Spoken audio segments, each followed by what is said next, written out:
Walk and skank and me say walk and skank, yes sir. Walk and skank and me say walk and skank. Walk and skank and me say walk and skank. You go out of the street, you fi walk and skank. You go.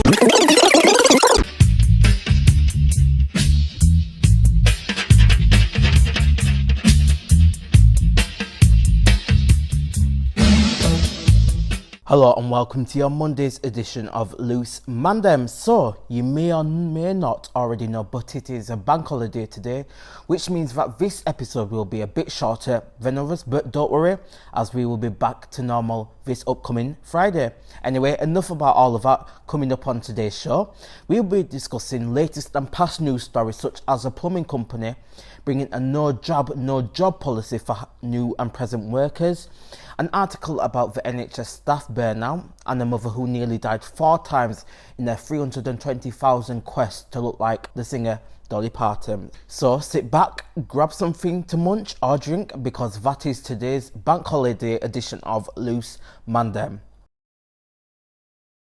Now, the home services company Pimlico Plumbers has brought in a no job hiring policy as part of its latest recruitment drive for new staff, which also includes existing staff as well.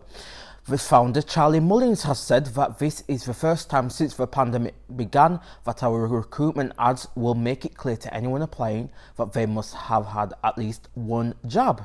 He states, "I know there are critics out there painting this as a human rights issue, but all I want is to ensure both our people and our customers are safe and to give them added confidence in this business." Charlie first unveiled his no job policy in January after saying he was prepared to spend upwards of $1 million on COVID jobs if they became privately available to ensure his 450 strong workforces could be vaccinated. This leaves us with the question, do you think this policy is morally right going forward in any profession? Josh, what do you think about that? I mean, obviously, it's kind of his choice to do it. I mean, I think morally, in a moral sense, it's wrong. But in a business sense, I can totally understand why he's doing it, because he's doing it so his workforce doesn't get sick. So he won't have to it's for new employees.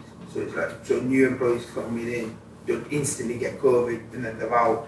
I mean, it makes sense why he's doing it, but I mean, he's blocked off the options for people who maybe anti-vaxxers or stuff who are perfectly qualified. It's if that's the difference for them getting the job or not. I mean, it's not entirely, in my opinion, it's not entirely fair. Yeah, you're right. Thank you for that. So I'm just going to read the article now. So he went on to GB News. So he said, the presenters on GB News asked him what he thought of the government's notion of care homes that will be coming into effect in the next few days, because the government, Matt Hancock, said that all care homes should be vaccinated. The businessman said anti-vaxxers will not be able to work or travel if they didn't get the job in order to protect the elderly and vulnerable who are more susceptible to the virus. He said, "Don't jeopardise everyone who is willing to have it," he told those who were watching at home, referring to normal life resuming in the near future. "This was always going to happen. Everyone needs a job to work." End of story, Charlie declared. What do you think about that, Solomon? I mean, he's right in the regard of, the elderly are more likely to contract the virus, which is fair. So I can understand how workers do need to take it, so then they're not risking their lives. Yeah. So, I mean, he's not wrong there. Again, it's just as Josh just said. I mean, it is the thing of morally, it's not necessarily right because there's no real choice there. But again, overall, it is to protect other people's lives at the end of the day. And I do agree with that. I mean, yes, there are some people who are very against it, so they are quite unchanged by this, even if it is literally risking your job. Yeah. But then again, they might have a change of heart if it's really if their situation themselves is really dire, if they're not considering help, which is strange. Yeah, we'll see if they have a change, because many people change their mind now. But Akeem, I'll just read this for you. So he said, Why would you put elderly people at risk because a minority of people don't want the vaccine? These anti-vaxxers keep going on about human rights. No, the world has changed. You should give them no further money if they had not had the jab. Why are these people causing a big scream up over nothing? He reiterated people wouldn't have a job if they worked for him without a job. What do you think about that? Is it a human right to not accept the job? I mean, obviously, yeah, morals, it's still terrible, but it's still, in my opinion, that it's still worth to get workers come to the job who has a job, and so it won't affect any of the elders, because obviously we don't want that much of the elders dying off because of this, and it would be terrible if most of them die off. Yeah. But yeah, it's morally bad, but it's really good for the future for workers' safety. Okay, Solomon, so obviously some of his workers, Charlie's workers, probably would have left that profession now. Do you think Charlie could have made like a plan saying that, okay, you vaccinated workers go to people's homes who aren't vaccinated, or people who are willing to have an unvaccinated worker in their house? Could he done something like that, or was he right to go down this route if you can't work for me if you hadn't had the job? Because not obviously it's a plumbing company, not like you get all people wanting a plumber, so it's not just elderly people. It's not a majority of his customers are elderly. Maybe some are, but most of the companies are young people. What do you think about that? Could he done a plan, or was he right to go down this route? Well, I think he was trying to at least cover all bases in terms of he wanted to get as many people in his workforce vaccinated as much as possible, just so that he would avoid doing something like that, because at the end of the day it's still a risk, even if you're not necessarily wanting to get vaccinated and even work at that. So I mean, yes, he could have gone down that route, but I think he considered that and thought, no, I think that the other way was that. Yeah, thank you, Solomon, for that, because I'm just reading here now. Obviously, Twitter people always come out when they hear something like this or hear something, and they always have something to say. So one said, stop making a big thing about it. This is where we are in the world. No job, no life, he told me. Oh, that's what Charlie told the presenter.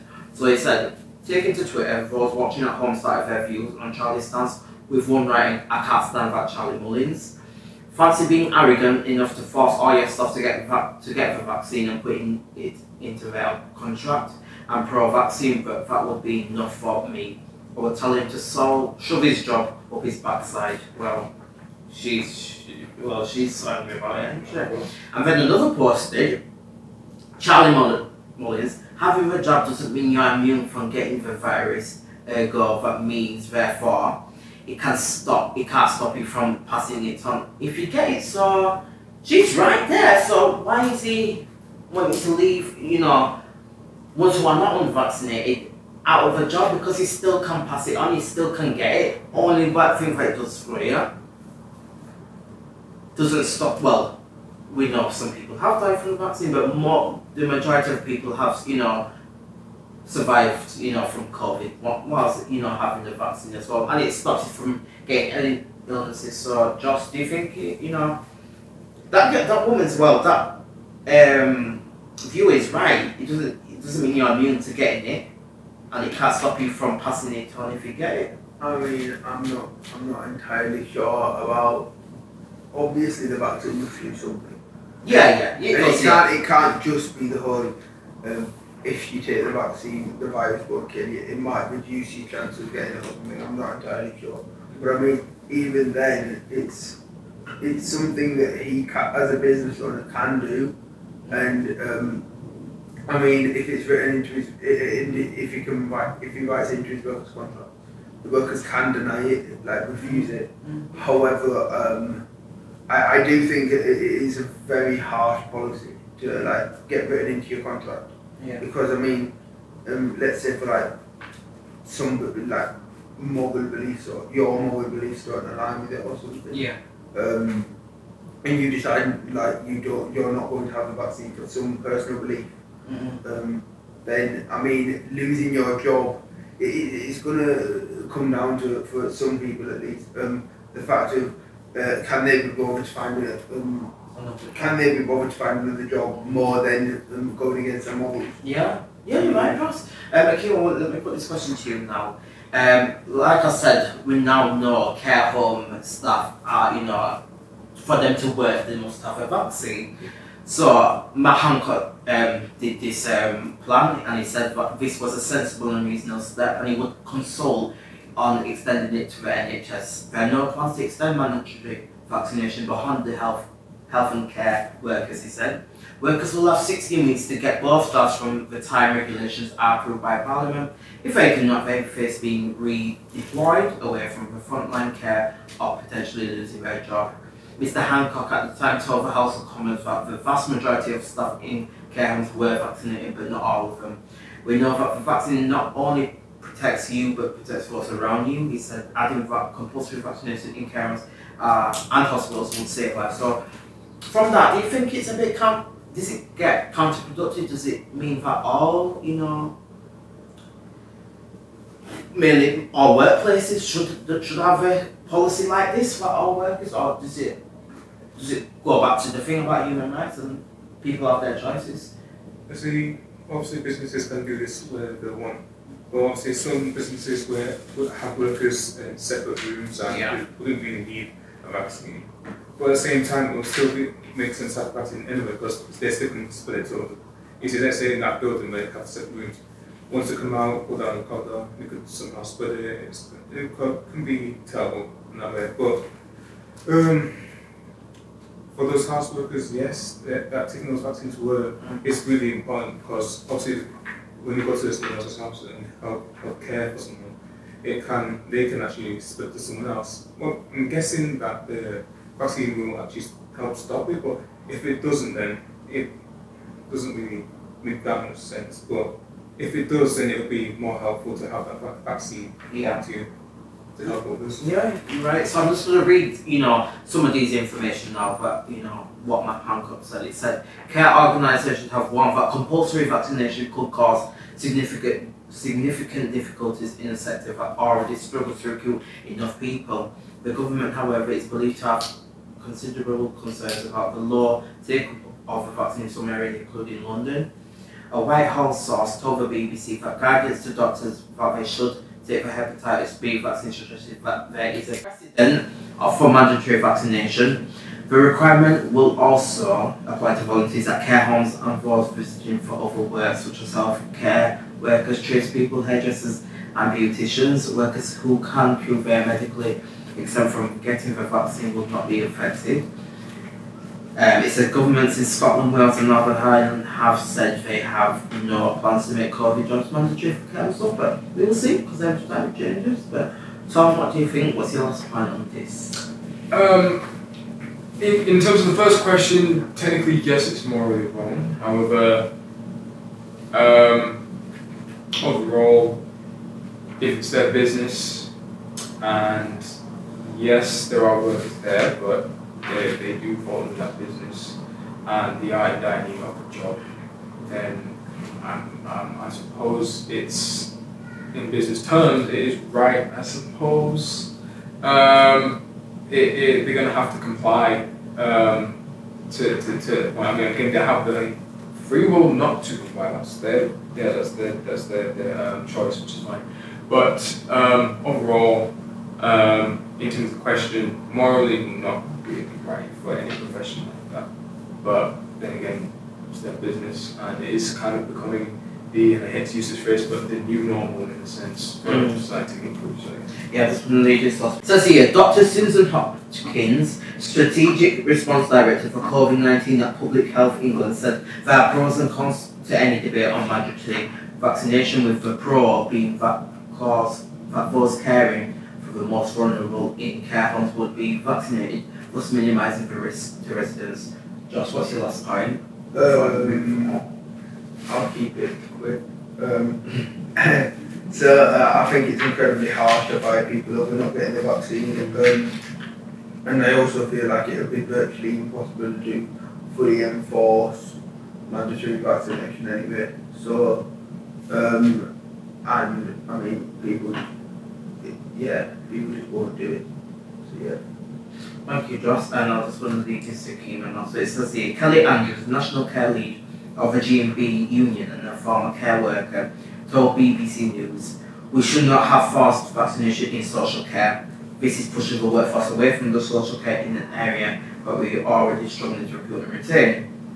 In a survey of about 1,000 of its carers, the G&B said more than a third indicated they would quit their jobs if their vaccines were mandated. So, what do you think about that in your mind? This does boobs. If a bit more would say that I would quit this job if it's mandated, that would be boobs of people who are not liking this. They just don't want to be forced to do something that they don't want to. Yeah.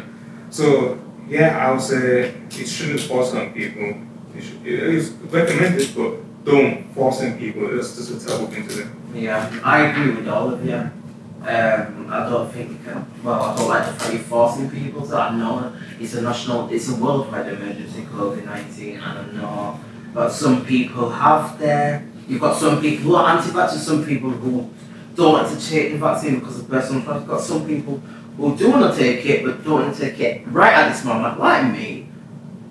Just, because I'm a healthy young adult, and I personally, in my opinion, I don't want to take the vaccine yet. Keyword, yet. I could take it in this is COVID forever, so I could take it in later life, but I don't want to take it at this moment of time. But thank you guys for that. Moving on from that conversation, in a critical report, the Health and Social Care Committee called for immediate action to support exhausted staff who have worked throughout the COVID-19 pandemic, and it also pointed to long-standing unresolved issues even before the pandemic. This comes as MPs have warned that NHS and social care staff burnout has reached an emergency level and poses a risk to the future of services. For example, the Royal College of Nursing told MPs that prior to the onset of the pandemic, there were 50,000 nursing vacancies in the UK, while the Royal College of Psychiatrists said a lack of staff is one of the biggest causes of the workforce burnout in mental health services. A new report that MPs said is that the emergency that workforce burnout has become will not be solved without a total overhaul of the way the NHS does workforce planning. During the pandemic, the NHS staff survey found 44% of staff reported feeling unwell as a result of work-related stress in the previous 12 months, and before the crisis, the NHS faced shortages of around 1 in 10 or 12 staff. The MP's report added, it raises the question, should there be more support for nursing staff to alleviate stress? I mean, as you said, it's happened it's pretty much happened pre-COVID as well. And because of COVID as well, it's kind of gotten worse. There should be, but I mean, from what they've recommended, what I've got here at least, is what they're suggesting is, NHS England and Improvement has a suite of resources to support NHS staff while looking after others during this difficult time, offer free access to mental health apps and stuff like that. Once employers know that an employee is at risk of suffering an injury from occupational stress, they are under duty to also do something about it. This duty continues until something reasonable is done to help the employee.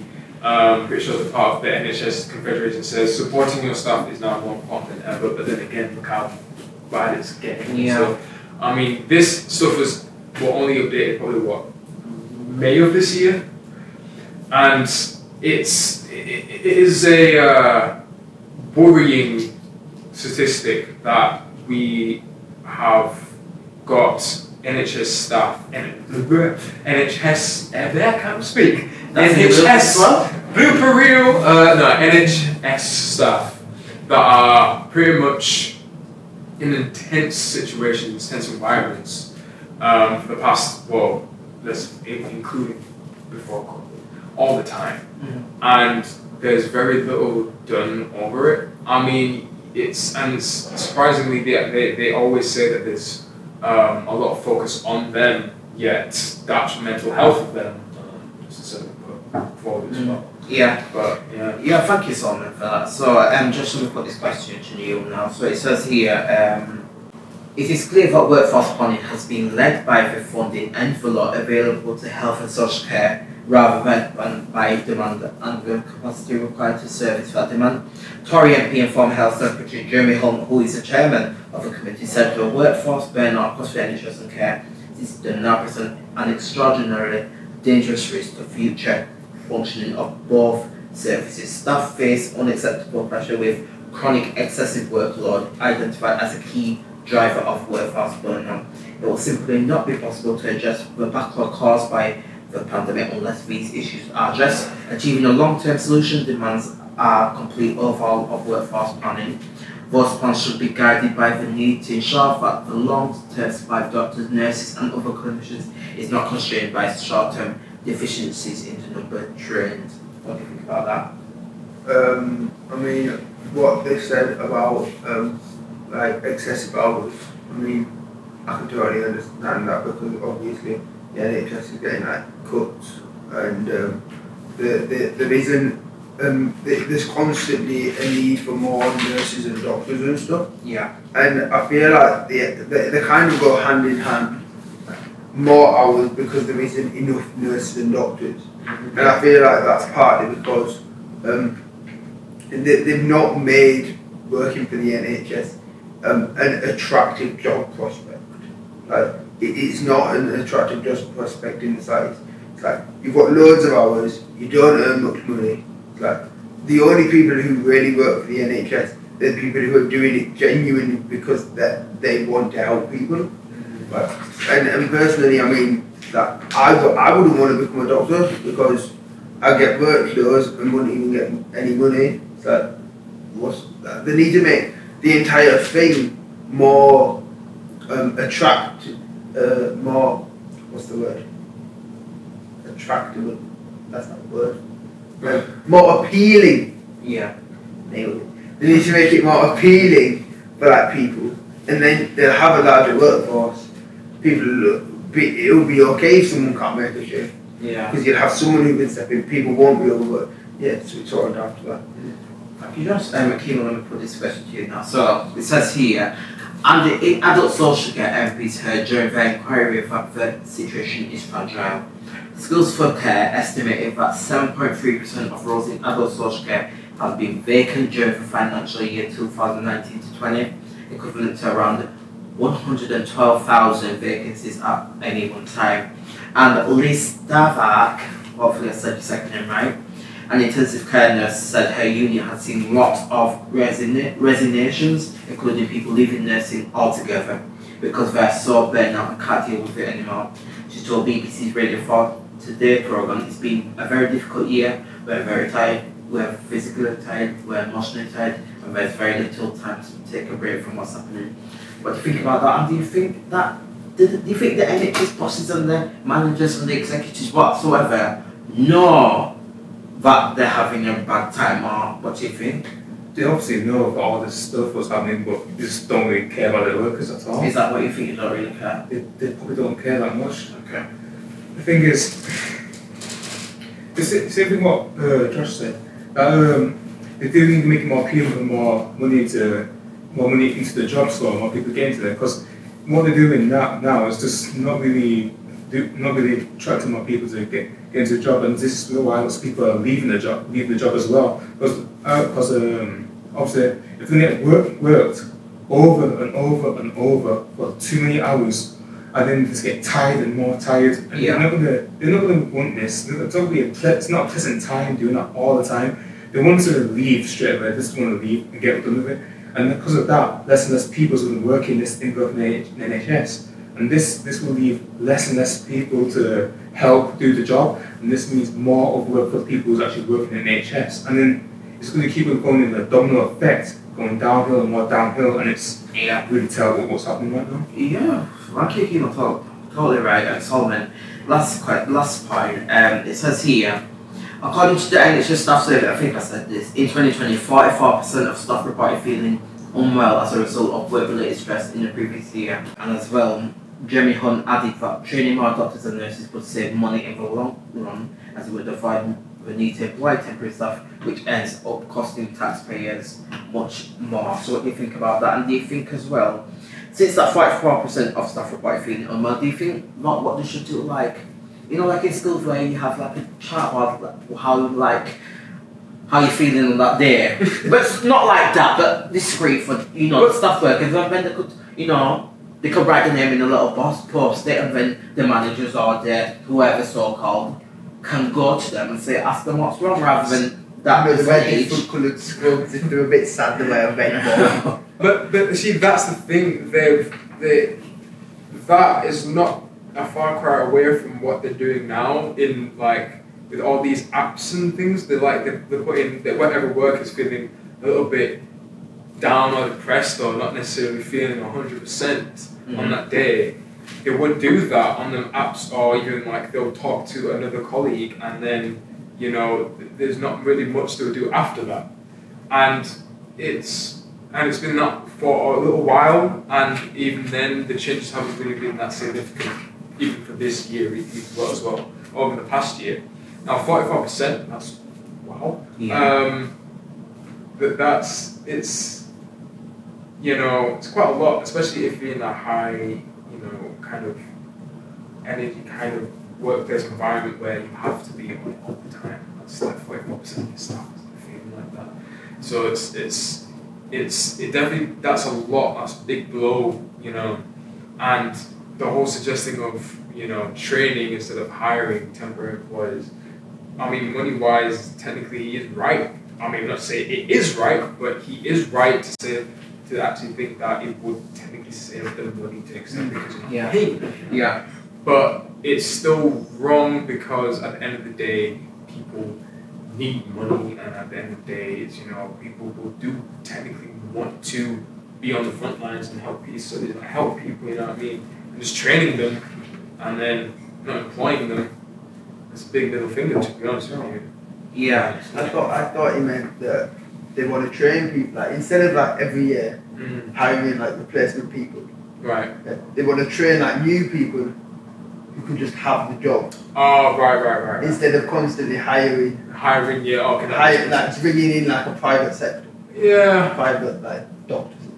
Yeah. I mean, even that. I don't know. What I want to give, before I give Josh's last point, Really obvious. a frontline healthcare worker, she obviously been interviewed by the I newspaper. So she said, "Do I blame hospital bosses for the misplaced optimism?" She said, "Absolutely not. Many of us believed it too, perhaps ignorantly. But the A&E I work in has been incredibly busy in the recent weeks," and that was in June sometime, "with a packed waiting room and a significant increase in 4-hour breaches, the maximum wait to be either transferred, admitted or discharged." So, Josh, your last point on what I just read.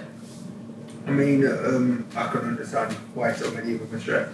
It's like over this time, everything's basically got longer.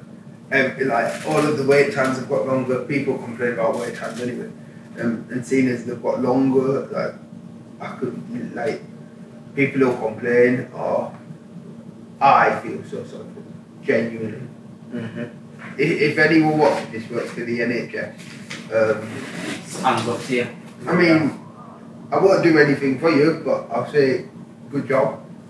Okay, that's okay. Not going to give you money at all.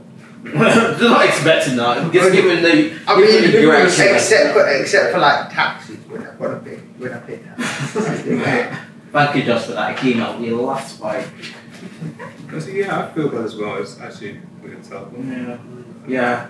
Thanks, Kimo. Yeah, I agree with most of it. I think, they've done a fantastic job throughout the COVID and beyond as well, and before COVID.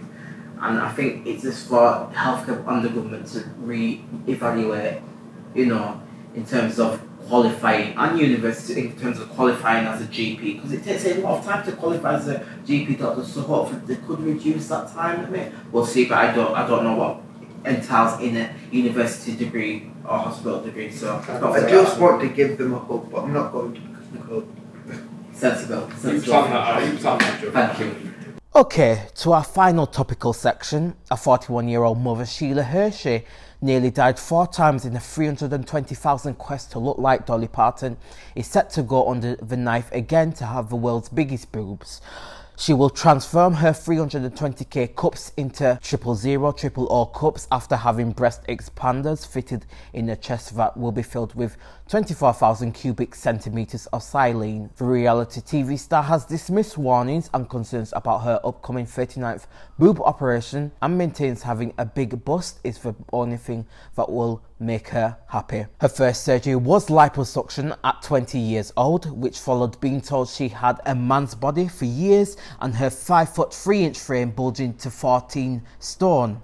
1 year later, Sheila had the first of 38 operations to her chest to transform her B cups into C cups after her Dolly Parton obsessed ex encouraged her to look like the star. She states that she's concerned about her upcoming surgery because she is opening Pandora's box again, but she would rather die happy with huge breasts than be sad and unhappy. She says, "I want to and will achieve my dreams no matter what anyone else thinks." A lot to unpack, but do not worry because we are the Loose Mandem and here are our reactions. Josh, from the corner of my eye, I could see you doing all these expressions, so let me go to you first. What do you think? She's an idiot. Very insane, an idiot. That was a lovely story, but she's stupid. I mean, she's willing to die for it. I mean, someone just needs to like freeze her bank accounts, like turn her away, you know. Is that what you think, yeah? Someone just needs to calm her down. Okay, nice. This Dolly Parton person, I'm pretty sure they aren't that big. Stupid. Okay, right. Oh, Thank you, Josh. Right, Solomon, what do you think about that? I could give a whole speech about how you should be there for your kids, and you know that what you're doing is a big mistake, and how it's definitely life threatening. I mean, you know that for sure. I mean, but at the end of the day, what I'll say is probably going to be irrelevant to what she's thinking. She probably won't take that on board, but all I can say is her body, her choice. Okay. So it says here, on from the article, she says, "I fantasized about looking like Dolly Parton for a long time. I love her body and have tried to look like her. Now I've got much bigger breasts than her." So is this like competition or something? Is it trying, it is competition, but is it going too far? She's already winning. Right, because what's her idol of based around this hasn't had as much surgery as she has. I mean, she's kind of exceeded that by a mile and a couple more miles. She's winning. She's definitely she's definitely winning in that sense. But it's not really more of a competition kind of thing. It's like I don't know. She's definitely in a mind. But yeah, it's something to do with your mind because what I've just read now is massive body dysmorphia. That's what it is. Yeah. What I've just highlighted now, she says Sheila. The article says Sheila, who is part of the Plastics of Hollywood talent agency, said, "I was picked on and bullied regularly. They used to call me man body." So, Akima, is it? What do you think about that? And is she going too far with it? Like, why does she listen to bullies? Like, forget the bullies. Why? What do you think about that? She was traumatized when she was younger, and yeah, over time getting bullied lots of times, it's gonna make you wish she had a different body. But what she does need some help with it, because like find a psychiatrist.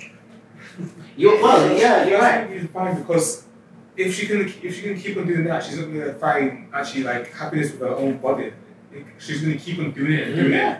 And it's going to be really unhealthy, really. Because it says here, they said, "I had no shape or curves, was fat, had no breasts and wasn't very pretty, which hurt me a lot. I was determined to change my body and look beautiful so that nobody could ever tell me I was ugly ever again, and that's what I've done." So, she really took it to heart and really gone with the procedure, really had a lot of money. She's more plastic than a Barbie. So I want to just read her list now of how many things she's had. So, this is really difficult. Right, the Dolly Parton admirer had her first surgery at 20, like I said, more than 2 decades on. Is now determined to have the world's biggest boob. Here is a full list. So, breast surgery, she has 38. liposuction 28, no surgery, she had 5 times, butt implants 190cc, so cubic centimeters in butt, 2 floating ribs removed, 2 tummy tucks, eyebrow lift, countless Botox and fillers, breast surgery for triple or double or triple or triple zero cup boobs. When she gonna stop something? She won't stop. I mean, there has probably been a lot of people that have probably tried to, tell her to stop, but she probably hasn't taken that on board. I mean, even then, what, two decades of this is far beyond that now. What did he say? How many kids has she got? She got like a kid? Like 1 kid or? I think she's got a kid. I don't know how old he is. Even then, so I hope he's not good. that child is potentially going to grow up without a mother, but the mother's not going to feel that way because she's going to be happy that she's had so many surgeries and die on the table because She's not going to be able to feel anything because the patient will be surgery. That's the thing. You've risked your life for something that you didn't need to at the end of the day. I mean, yeah, you've got a trauma there. That's not easily removed. That's fair enough. But you've got a child. That should be one of your main priorities in life, not how big your breasts are. But then again, I can't say that because at the end of the day, it's her body, her choice. And if she's willing to sacrifice that for that, then I can't say anything. Okay, so I'm for that. Says here she contracted a life-threatening major infection after an operation, which meant doctors had to remove her implants, leaving her flat-chested with saggy skin. Due to her body needing time to recover, Sheila was refused surgery for a year, and during that time became depressed and tried to take her life for a second time. She said, all I had was lots of loose, hanging skin. And for me, that was a big issue at the time. I generally felt like I wanted to die without my breast. Just like, I get what something means here because we're seeing it on Love Island where, people, wanted to change some that had very insecurities about them, so they had surgery. But is she going too far? Like, Ashray could hide saggy skin, right? A lot of girls have said cellulites, a lot of girls and boys have stretch marks. I mean, the skin thing, you could get it removed, but obviously if you get it removed, then the scars, but also it won't she won't be able to put breast implants back in. But I think she's, let's be realistic. It's not like we're all acting like this is relative. Our own, she's just trying to hide an insecurity. It's not. She started off by hiding an insecurity. It started off by that, but now it's just an addiction. Yeah. Well, it says here as well, because she said she struggles to buy clothes in normal stores because even now she's forced to buy XL tops and have them tailored. So that's a lot of money because obviously her boobs and her chest has changed. And it says here, away from her plastic surgery ambitions, Sheila was a car interpreter and jokes that her future breasts could put her her job at risk. She says, I can cover them up in the car room, but everyone knows about my big boobs. People talk about them, but I don't care because they will make me happy. You can see them from outside. But one thing I just want to ask all of you, starting the keynote, what would you do with 32k? 32k. Rather than have a body? Start a business. I'll start a business or something. I guess a date business or something. Start a business? 32k? Yeah, what would you do with that? What would I do with 32k? Have a nap. Have a nap? Put it in a bank.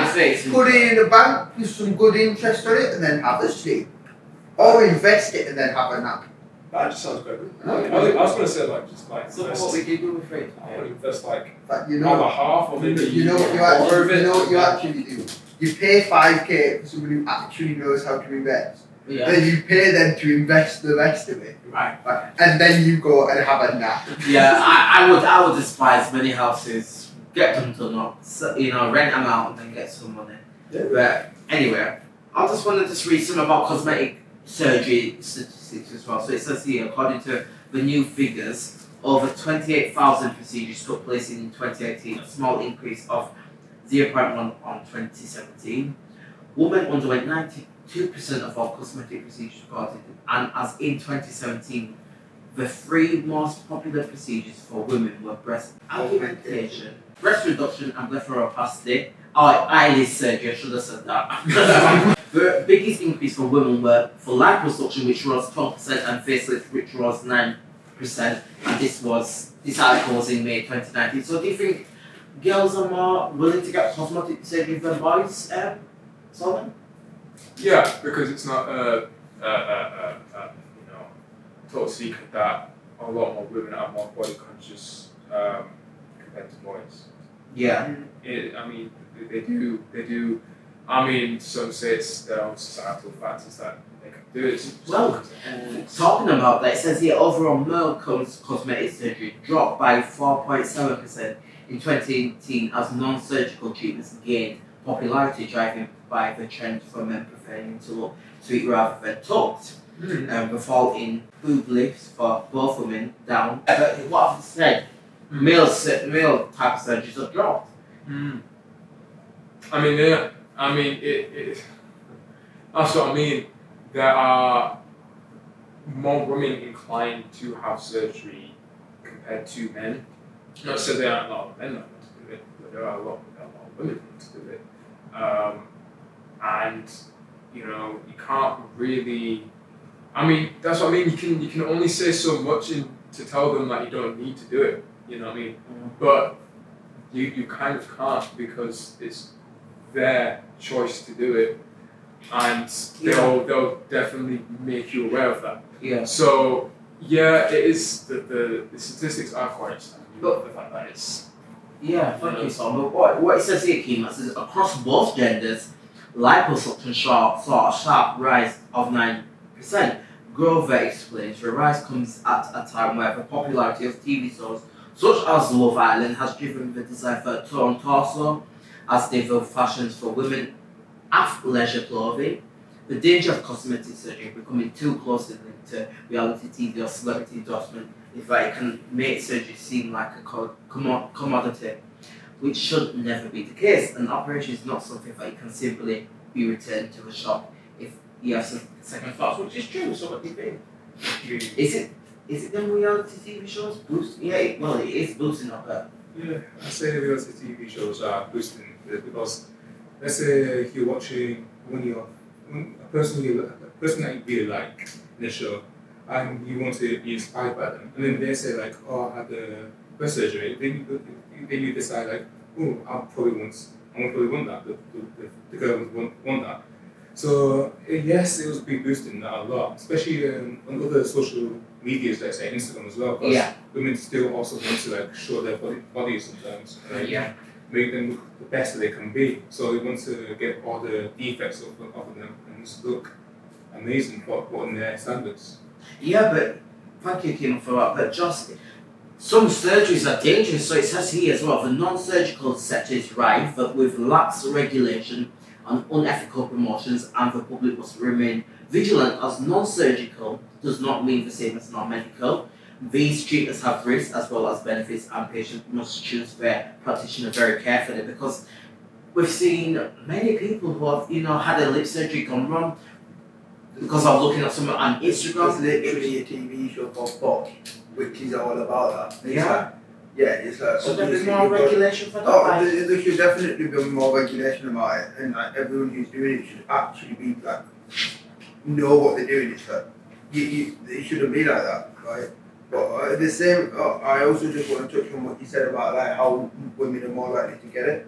I do feel like it's slightly because when you look at like the most famous women or whatever, it's more obvious when the women, like the most famous women, like Kim Kardashian, they've been like and have plastic surgery compared to like the most attractive men who like men want to look like. It's more so to do with like going to the gym and working out, which is harder to like go into plastic surgery.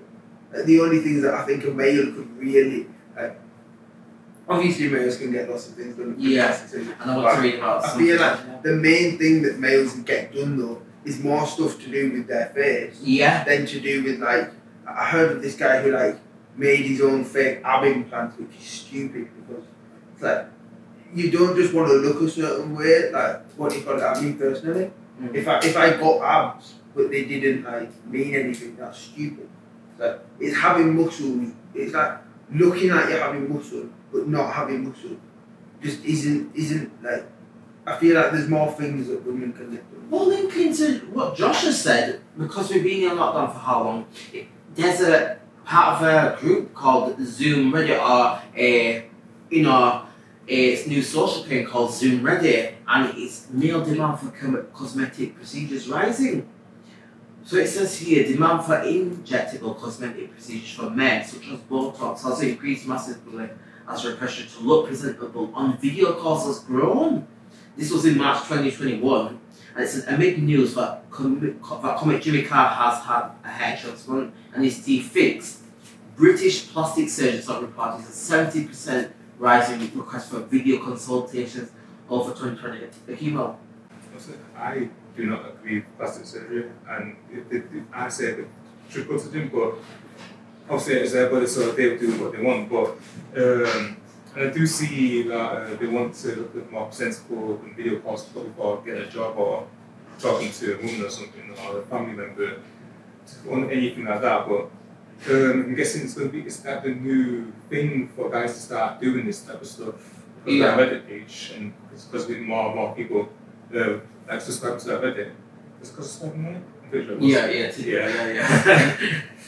And because of that, more of these guys are like, yes, I want to change some features. Yeah, because one of the features that it says here, as people are on Zoom calls a lot, well, maybe that's kind of dropped down because people are going back to work. But it says here, they have seen themselves in detail from the screen and find some concern that need correction. For example, wrinkles, dark eyes, circles, and face sagging, says Celinda Johnson, the medical director at the London Cosmetic Clinic. Therefore, Botox and dermal filler have become more in demand. So that's right, isn't it? Because they're looking at themselves at Zoom and they're seeing themselves like, well, a lot of wrinkles, a lot of that. But when you see that in the mirror, so when you wake up in the morning, or what's happening? Yeah, it's more the fact of, you can try and hide it with I suppose, the lighting or any kind of stuff like that. Sometimes some dudes use makeup to try and hide wrinkles and stuff like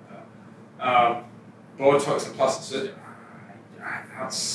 it's kind of like, it's a bit weird because it's just your body doing what it just naturally does. So you paying so much money for that, it's like, I mean, the most men get teased about, I would say, is, bar the other thing, would be about the hairlines.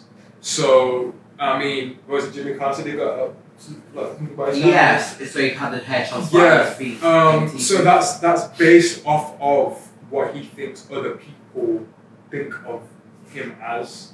If people didn't really acknowledge that as in like, if people didn't like point that out, but he's a celebrity, so he's a right?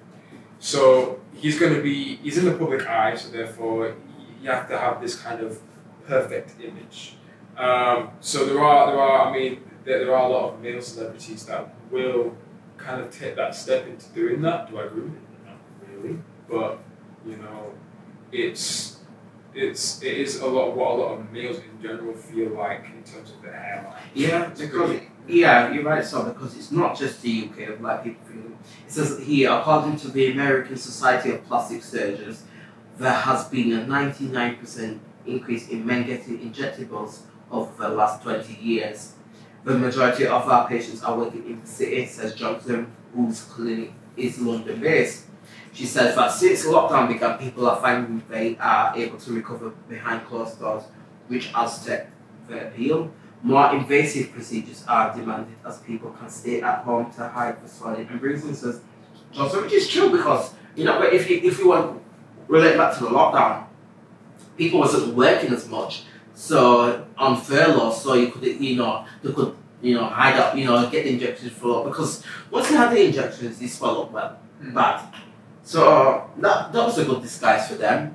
And it says here as well, as for the popularity of injectables, she adds, the treatment itself has minimal downtime and results can be natural-looking depending on the dosage and technique of the injection. I didn't know this, but it says here the UK is the world's fastest growing market for fillers and industry valued at 1 billion a year. A 29 report from the British Association of Aesthetic Plastic Surgeons found that men now want to look tweaked rather than look like I said. Dr. Johnson says that the most popular treatments for men include Botox for wrinkles, dermal filler for jawline definition, like someone has a good jawline as you can see, and lucky, chin enhancement, and a procedure called face tie, which reduces double chins. It also says there is increasing corporate pressure to look younger. An investment banker who wished to remain anonymous told The Guardian that he gets various anti-aging treatments such as Botox, Profilio, a procedure that involves injecting hyaluronic acid into skin, and dermal filler for chin and jawline. The total cost of this is $1,800. He denies that he gets the treatment due to pressure from his city job, saying it gives me more confidence from within. So what's the last point with regards to this and that story? Should that lady Sheila go for more, risk her life, or should she just like, right, I've achieved the world's biggest bills, I should stop now? Again, personally, in my opinion, she should stop. Because again, it is risking her life at the end of the day. So you're doing this for, a record in a book that not everybody reads anymore. Typically, because there's literally probably the only people that read those books anymore, or even like on the website and anything like that, are little kids. Nobody in general really reads them like that. So you're risking your life for that, but you could be saving your life for your family and for yourself. But then again, like I say, I can't tell her what to do. I can't do all that because again, she's her own person, and it's her body, and it is her choice. So I can't do that. Yeah, thank you so much for that. Just want to read this last bit. It says, from The Sun in December 2020, they can reveal there has been a 150% spike in inquiries about nose jobs and a 600% in weight loss surgery, because obviously people was in lockdown, they were eating too much, and obviously they inquired about that. And it said, top clinics have also revealed that bookings have skyrocketed leading up to the Christmas break, as people chose to give cosmetic procedures as a gift to themselves or a loved one. And breast surgery for argumentation, and lift to reductions remains the most popular procedure. So Kima, what's your spine, and would you give somebody a surgery? No, I would not give someone a surgery. I could not do that to someone because, honestly, however, have them look more natural than non-plastic. Yeah. So, yeah, I just couldn't do that. So. No, you're not wrong, Kima. I just want to read this as well, just to wrap up. Almost half of us put on weight during the first lockdown, which could explain the increase in inquiries for weight loss surgery. The thing is, you don't really need to have surgery for weight loss. You just need when you do exercise. Because exactly. if you do surgery for weight loss, you can cause problems for your body anyway. Yeah, I agree with you. I think it's terrible. Yeah, it says here, Tony Veveraka, hope I said your name right, CEO of the Transform Hospital Group, has said another theory. He said being overweight can increase the risk of complications for those who contracted COVID-19. So perhaps the pandemic has caused people living with obesity to take action. But like what Kima said, you can lose weight by doing healthy things, by going to the gym, by doing that. So why do you think people inquired about weight loss surgery? Because they struggled? Well, it's because you're with exercise, you're trying to burn off fat, and sometimes not everybody can dedicate themselves to continue that, follow a routine, or even some kind of can't at the most. So it's kind of that's probably, and I think, well, yes, it'll cost a lot of money, but it'll just get rid of the fat as quick as possible. You know what I mean? Which again is still, you could do that naturally. Yes, you'll get a little bit of time, but it'll be worth it though. That's like I said, they probably just want to get rid of it as soon as possible. But even then, it's still a risk, and even then, it still costs money, and it's beyond me, to be honest with you. Oh, thank you guys for that bit. Yeah, my point is as well, like what Keeman said, like if you want to lose weight, do healthy things, go to the gym, go on a diet, try those first, and then if that's not working, then resort to weight loss surgery. Because some people, can't, lose weight for many reasons, doing the main way you're supposed to do it. So yeah, I get that side. Related to Sheila, I think she needs to stop now because if she carries on, she's gonna die. And I'm just wondering, if she does die, how many people would carry that coffin? I'm not trying to wish death on her, but those boobs in her body, that's gonna be a heavy thing to carry. Yeah, that's gonna be really heavy to us. Well guys, that is it for today's short bank holiday episode. I hope you all enjoyed it as much as we did. I want to thank Sol, Josh and our new panellist Akimel for joining me and sharing their views bravely on today's episode. Do not forget to like, share, comment, set your alerts, notifications on for any of our posts we upload online. And we would love for you, your friends, your family, etc. to follow, subscribe to us on all our social media handles, which are on your screen right now. We'll be back on Friday for a normal episode, so remember to tell all the mandem and girldom about Loose Mandem, and we'll see you then. Take care. Bye bye. Walk and skank and me say walk and skank, yes sir. Walk and skank and me say walk and skank. Walk and skank and me say walk and skank. You go out